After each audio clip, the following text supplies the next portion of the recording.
Donc le SEA, c'est une école qui a été ouverte en 1958, tout le temps branchée informatique, électronique, automatique.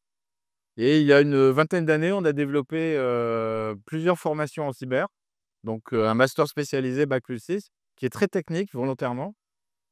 On a ouvert il y a 2 ans et demi, enfin il y a 3 ans maintenant, un bachelor en cybersécurité qui est labellisé CTI. On a un bachelor RNCP.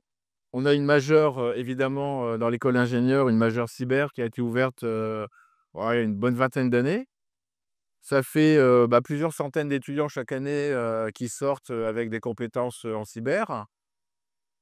Pourquoi la cyber? Bah, on vit dans un monde numérique, hein, c'est la palissade, je vis dans un monde numérique, tout le monde vit dans un monde numérique. Il y a des bad guys, comme disent les Américains, et nous, on aime bien, avoir une vision, offensive.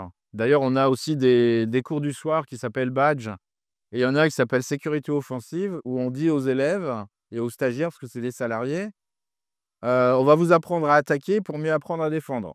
Et pour la petite histoire, il y a 20 ans, quand on a mis ça sur le web, on s'est fait légèrement disputer par, 2 ministères, et aujourd'hui, c'est dans la loi de programmation militaire. La France s'autorise à former des gens qui attaquent, et nous, on aime bien former des gens qui attaquent. Les agences, comme on dit, gouvernementales, adorent nos diplômés. On voit une augmentation du nombre de candidats déjà. Par exemple, le master spécialisé, la première année, on avait 22 places, on a eu 11 inscrits.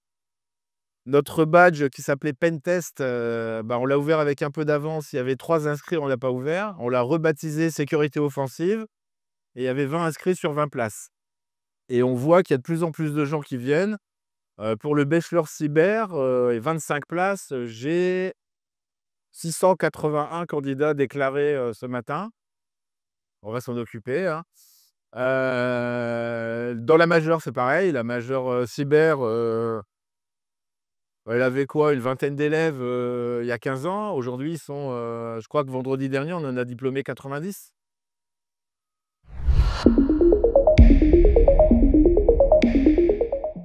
Alors après, il faut savoir que pour devenir un expert en cyber, moi, je dis toujours, il faut d'abord être informaticien.